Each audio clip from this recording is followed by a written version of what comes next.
2024학년도 대입 지원 전략. 오늘은 2등급대 학생들이 서울에 있는 주요 대학 공략하는 비법에 대해서 한번 알아보도록 하겠습니다. 기본적으로 중앙대부터 상명대까지 넓은 스펙트럼 안에서 2등급대 학생들이 한번 지원해서 합격을 한번 도모할 수 있을 것 같은데요. 자, 어떤 방식으로 접근하는 게 좋을지 한번 알아보도록 하겠습니다.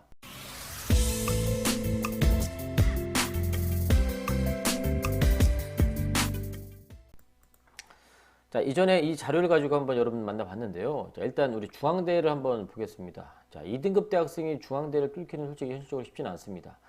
중앙대는 기본적으로 자, 1등급 대가 교과전형에서는 1.7등급 전후의 학생들이 일단 3합 7이라고 하는 최저가 있기 때문에 일단 최저를 맞춘다는 전제에서 3합 7이라는 최저를 맞추고 그 다음에 1.5에서 2.0 사이에 그 내신이 포진되어 있어야 되는데 가끔씩 이제 1등급 후반, 2등급 초반도 걸리죠. 과에 따라서 또 운에 따라서 그렇기 때문에 교과를 중앙대를 뚫는다는 건 현실적으로 쉽지는 않습니다. 하지만 어찌됐건 2등급 초반도 잘만 하면 뚫을 수는 있겠다.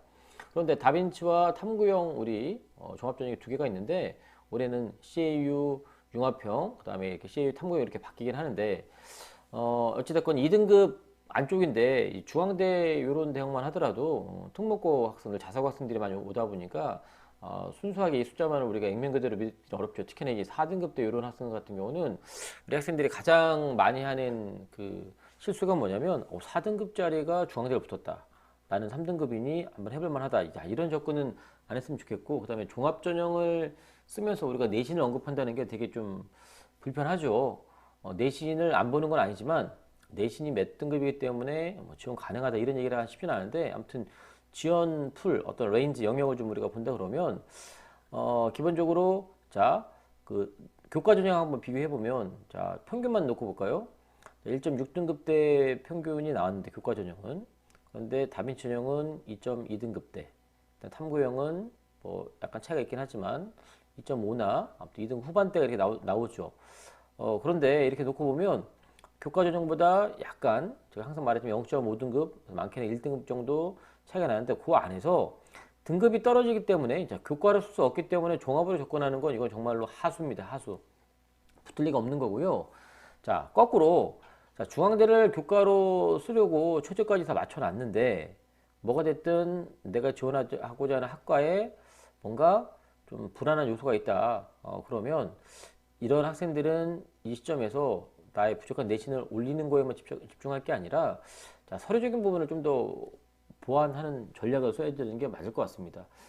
죽어도 나는 중앙대를 가야겠다. 그러면 어찌됐건 최대한 과를 낮추든 뭐 하든 아무튼 내신 근접한 곳으로 지원한다 치더라도 뭔가 좀 불안하다. 예를 들면 2등급 초반이다 그러면 이 학생 같은 경우는 성적 올리는 것만큼이나 서류에 대한 준비를 철저하게 해서 이 종합전형에서 중앙대에서 요구하는 그 평가 요소에 맞춰서 준비하는 게 좀 더 현실적이지 않나. 여기 써놨지만 중앙대 정도면 보통 88, 89에서 100분위 평균 수능 점수가 형성이 되는데, 물론 중앙대 같은 경우는 표점으로 환산한 그 대학이기 때문에 액면 그대로 88%, 그리고 이 88%가 보통 70%의 학생이기 때문에 좀 더 안정적으로 가려면 거의 90% 가까이 수능이 형성이 돼야지 갈 수 있는 대학이기 때문에 무턱대고 내가 내신이 부족하니까 수능으로 그냥 곧바로 직진하겠다 이 전략도 그렇게 옳아 보이진 않습니다. 그래서 아무튼 내신이 1.5등급 전후면 중앙대 충분히 가겠죠. 최저 가서 맞춰지면. 하지만 그렇지 않은 친구들은 남은 한 학기 동안 내신을 5, 1등 맞아가지고 끌어올리겠다라고 하는 그 방법도 물론 좋은 방법이긴 하지만 현실적으로 쉽지는 않으니 그죠? 종합적인 준비를 많이 하시는 게 좋을 것 같고요. 뭐 올해 같은 경우는 공학도 마찬가지고 아무튼 중앙대는 그렇게 2등급대가 뚫기는 쉽지는 않은 대학이다. 자, 그럼 경희대는 어떨까요? 경희대 같은 경우는 제 기억으로 작년에 설명회 갔을 때 교과는 1.7이 평균이라고 그랬고 2023학년도는 1.62 평균이라고 했습니다. 그리고 종합전형은 2.62 평균 등급이라고 했습니다. 근데 경희대만 하더라도 특목고 학생들, 자사고 학생들이 많이 쓰기 때문에 액면 그대로 믿기는 어렵겠지만 어찌됐건 2.6이라고 하는 숫자를 좀 기억하시면 자, 경희도 마찬가지로 88, 89 정도의 100분위 평균이 나와야지 경희대를 정시로 갈 수 있는 대학인데 내신이 부족하기 때문에 수능 올인이라는 전략보다는 아까도 중앙대 마찬가지로 내신이 조금 이 바운더리 이 레인지 안에 들어오지 않으면 부탁되고 내신 올리는 전략을 쓰기보다는 물론 경희대 같은 경우는 그 중앙대보다는 최저에 대한 부담이 좀 적죠. 이하 오기 때문에.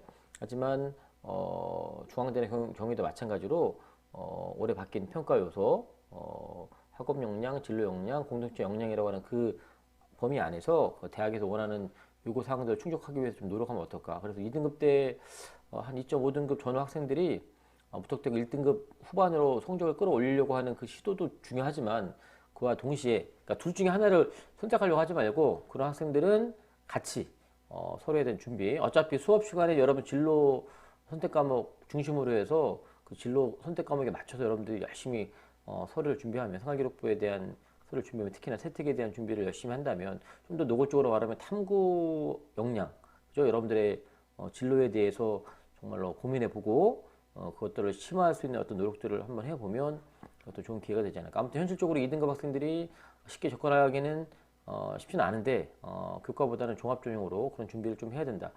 필요할 것 같고요. 외대도 마찬가지로 외대 그 다음에 여기 시립대도 마찬가지인데 외대 같은 경우는 앞에도 얘기했지만 여학생들이 주로 많이 지원하는 대학일 수밖에 없는 거고 시립대 같은 경우도 중앙대 마찬가지로 성합 7에 최저 학력을 두고 있는데 어찌됐건 2등급 초반에 내신이 나와야지만 그래도 과를 어떻게 쓸 수 있는 과들이 한두 개가 아니라 몇 개 나올 수 있을 것 같은데 기본적으로 1등급 중후반대 학생들이 가는 대학 레인지고요. 종합전형은 면접형과 서류형 이렇게 나눠져 있지만 이것도 마찬가지로 경희대, 중앙대 마찬가지로 2등급 중반에 내신을 가지고 있는 범위 내에서 서류 준비가 이 학교 기준에 맞게끔 준비되어 있는 학생들한테 기회가 오지 않을까. 부탁되고 3, 4등급 학생들이 무조건 된다. 될 수도 있죠. 물론 그만큼 될 수 있다는 얘기는 서류에 대한 장점이 들어간다는 얘기인데 올해 2024학년부터는 학생부가 미기재 사항도 많이 있죠. 미기재, 그 다음에 미전송. 그러니까 대학으로 보내지지 않는 부분들이 많이 있기 때문에 서류적으로 대박을 낼 수 있는 분위기는 여전히 좀 많이 부족하지 않을까라는 생각이 좀 들어서 어찌됐건 제가 계속 말씀드리는 건 무조건 내신만 올리겠다. 아니면 나는 무조건 정시로 직행하겠다. 이런 전략보다는 학업 충실히 하면서 내신 올린 것만큼이나 물론 참 어렵죠. 최저도 준비해야 되고 하지만 그만큼이나 서류 준비도 또 철저히 해 나가야지 아무튼 2등급 대 학생들이 이런 중경 외시 요 대학을 한번 해볼 만할 것 같고요. 그리고 이제 실제적으로 이 건동홍 요 라인에서는 이제 2등급 때도 충분히 과가 들어오는 과들이 그래 좀 더 많아질 수 있는데 특히나 건대, 동대 같은 경우는 서류 평가적인 요소, 즉 종합적인 요소가 들어가기 때문에 종합 전형을 같이 준비한 학생들은 건동 쓰기가 참 부담이 없습니다. 반대로 종합에 대한 준비가 없는 친구들은 나중에 교과 전형이지만 건대, 홍대가 상당히 부담이 될 수밖에 없고요. 뒤로 성적이 조금 밀리는 감이 있는데 그것도 말 그대로 서류의 힘이고 홍익대 같은 경우는 최저가 좀 센 편입니다. 많이 완화는 됐지만 그래도 3화 8로 완화가 됐지만 그래도 세계 영역을 반영한다고 하는 그 부담이 있기 때문에 홍익대 같은 경우는 최저가 어느 정도 보장이 되면 2등급대 초반에서도 붙을 수 있는 학과들이 나올 수 있겠다. 그래서 건대, 건대, 동대 같은 경우는 교과 전형에서도 한번 도전해 볼 만한 위치가 되는 거고요. 아까 중경외는 어지간해서는 교과에서는 쉽진 않다. 과를 선택하기가 참 어려운 지경일 수 있겠지만 건동홍은 그래도 고를 수 있는 과들이 좀 나올 수 있을 것 같은데 그런데 중요한 건 서류적인 부분이 있기 때문에 이런 전공에 대한 준비와 좀 일치를 해야 되는 부분이 없잖아 있겠죠. 홍익대는 최저 3화 8이라고 하는 최저가 충족이 되면 2등급을 살짝 넘어가도 교과 전형에서 종합이 아닌 교과 전형에서 쓸 수 있는 과들이 좀 있을 것 같다. 그러면 당연히 이 대학들의 종합은 좀 더 뒤로 점수가 밀린 애들이겠죠. 그러니까 내신은 안 좋지만 그만큼 서류에 대한 준비가 많이 있으면 충분히 뒤집을 수 있는 여건이 있다.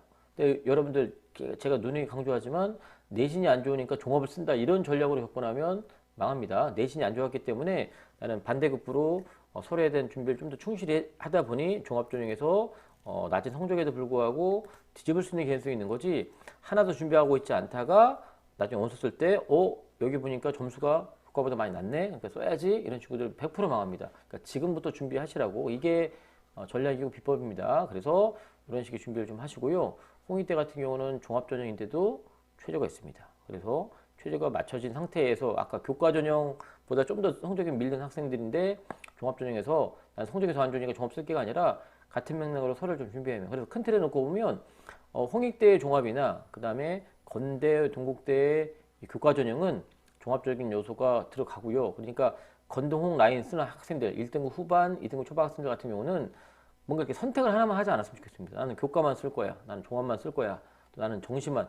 요 라인의 대학들도 대부분 85%에서 많게는 90%, 또 조금 과에 따라서는 85% 아래 떨어지는 학과도 있겠지만 85에서 90 사이에 어떤 그 백분위 평균이 형성되는 대학이다 보니까 정시로 함부로 정시로 여기를 뚫겠다고 생각하는 것도 그렇게 옳은 전략은 아닌 것 같고요. 당연히 이제 국승세 요 라인만 놓고 보면 좀 뒤로 좀 더 밀리는 감이 있겠죠. 다만 최저 문제가 있습니다. 이제 내신이 점점 떨어지기 때문에 이전 대비해서 최저를 충족할 개연성이 좀 떨어질 수 있겠죠. 국민대는 이전에 말했지만 2합 5, 2합 6 개념이고 송실대는 좀 세죠. 2합 4였고 세종대도 저 2합 6 그죠? 요런 개념이기 때문에 최저에 따라서 2등급대에서 형성되는 교과 전형이 많이 있고 같은 맥락으로 교과보다 조금 뒤로 밀리는 것들이 종합이라고 생각하면 자 내신이 안 좋아서 쓴다는 게 아니라 그랬어요. 자 내신이 안 좋으면 우리는 예를 들면 2.5등급의 학생이 교과로 국민대를 가고 싶으면 이론적으로는 2.5를 2.1이나 2.0으로 이렇게 맞추면 되는데 그만큼 성적 올리면 되는 거잖아요. 그러니까 그것도 하나의 방법이 될 수 있습니다. 올리면 되는 거죠. 그런데 그와 동시에 서류적인 준비도 좀 더 철저히 해라. 그럼 선생님 이 많은 거를 1학기 동안 다 해야 됩니까? 자, 여러분들이 얻고자 하는 게 많으면 그만큼 고생을 할 수밖에 없는 겁니다. 다 할 수밖에 없어요. 지금은 제가 계속 말씀드리지만 선택과 집중을 지금부터 할 필요가 없습니다. 지금은 해야 될 게 너무 많아요. 교과, 내신 성적 관리해야 되고 그 다음에 여러분들 서류적인 분부를 해야 되고요. 그 서류도 맨땅에 헤딩하듯이 그냥 막무가내로 덤비는 게 아니라 여러분들이 정해놓은 몇 개 대학에서 원하는 평가 그 지표들을 잘 파악하셔서 거기에 맞춰서 준비하셔야 되고 그 다음에 그와 동시에 최저가 있기 때문에 수능 준비를 안 할 수가 없는데 지금도 수능도 그냥 하수처럼 난 2합 5나 2합 6만 맞추면 되니까 난 2개만 공부할 거야 이렇게 접근해서는 여러분들이 나중에 힘들어질 수 있습니다. 어찌됐건 지금 현재로서는 어지간해서는 같이 가는 게 맞다. 그래서 극단적이고 나는 수학을 너무 못해. 나는 뭐 예를 들면 탐구를 너무 못해. 이런 학생들은 한두 개 이렇게 제하는 식으로 접근해야지 지금부터 선택과 집중을 해가지고 나는 수능을 안 할 거야. 나는 뭐 내신은 버리고 서류만 할 거야. 뭐 이런 식의 접근은 옳지 않다. 그래서 이 정도 라인까지는 충분히 우리가 2등급 대학생들이 한번 써볼 수 있는 좋은 것 같고요. 지난번에 마지막으로 했지만 이 광운대, 명지대, 흥민대 같은 경우도 2등급 중후반대 자, 광운대는 계속 말씀드리지만 한양대와 더불어서 서울에 있는 대학 중에 최저를 보지 않는 오로지 순수하게 내신만 보는 대학인데 한양대가 1.3등급 전후로 하면 광운대는 2등급 2.2나 2.2등급 전후일 것 같아요. 뭐 작년에 더 오르긴 했죠. 그래서 한 2.1에서 1.2 2.1 순수하게 내신 2.1을 맞고 광운대에만 가기엔 너무 아깝잖아요. 그죠? 명지도 마찬가지고 명지도 한 2.3이나 2.4 요 정도 사이에서 맞으면 명지대 갈 수 있는데 내신 2.3등급 맞고 명지대에 가기에는 좀 너무 아까운 것 같아요. 그래서 앞에 있는 대학들 요런 대학들 최저가 맞추지 않은 학생들이 아마 여기 광운대나 명지대를 쓸 가능성이 있겠죠. 그리고 명지대와 광운대를 교과로 그러니까 지역 균형을 쓸 수 없는 아이들은 이제 교과 면접이나 이렇게 접근할 것 같고요. 상명대는 상대적으로 체력이 좀 약하잖아요. 2합 7로. 그러다 보니까 체력이 좀 완화됐을 때 이 정도이기 때문에 2등급 대학생들 중에서 최저를 맞추냐 못 맞추느냐 최저가 5냐 6이냐 7이냐에 따라서 또 4냐 따라서 대학이 숭실대냐 뭐 세종대냐 국민대냐 이렇게 상명대냐 바뀔 수 있는 부분이 있기 때문에 조금 안타깝지만 요 등급 학생들은 교과 내신 성적과 그 다음에 서류적인 부분과 그 다음에 최저 이 부분에 대해서 여러분들이 같이 고민하고 갈 수밖에 없다. 현재는 그렇습니다. 앞으로 뒤로 가면 갈수록 정말로 선택과 집중을 해야 될 그 타이밍이 오게 되면 하나하나씩 제어해 갈 상황이 발생할 수 있을지도 모르겠으나 지금 3월달에 시작하는 여러분 입장에서는 이 2등급 대학생들 서울에 있는 이 정도 대학까지 우리가 충분히 노려볼 수 있는 상황이기 때문에 절대 버리지 마시고 내신 관리를 좀 더 집중을 해주시고 그만큼 또 수업에 집중하셔서 서류적인 분비들 특히나 세특 중심으로 잘 했으면 좋겠고 세특과 결국은 창체, 자율 진로 동아리잖아요. 3학년이라고 뒤로 나앉지 말고요. 정말 하수입니다. 2등급 학생이 그러면 기회가 다 날아가요. 그래서 그렇지 않게 하길 바라고 그 다음에 제일 멍청하게 미련하게 나는 수능으로 몰빵할 테니까 나는 89, 90%를 만들면 되잖아. 이런 생각 가지고 접근하지 않았으면 좋겠습니다. 물론 됩니다. 되는데 내일 모레 보는 3월달 모의고사 보면 절대 그런 얘기가 안 나올 수 있어요. 그렇기 때문에 선생님이 말씀드렸던 요 대학들 중앙대, 경희대, 외대, 시립대는 2등급대가 실질적으로 붙기가 교과적으로 쉽지는 않겠으나 그래도 최저 맞춰놓고 기다리면 잘하면 들어올 수 있는 과도 있기 때문에 거기부터 시작해서 우리가 상명대까지 넓게 한번 알아봤습니다. 여러분 다음에 더 알찬 영상으로 만나 뵙도록 하겠습니다.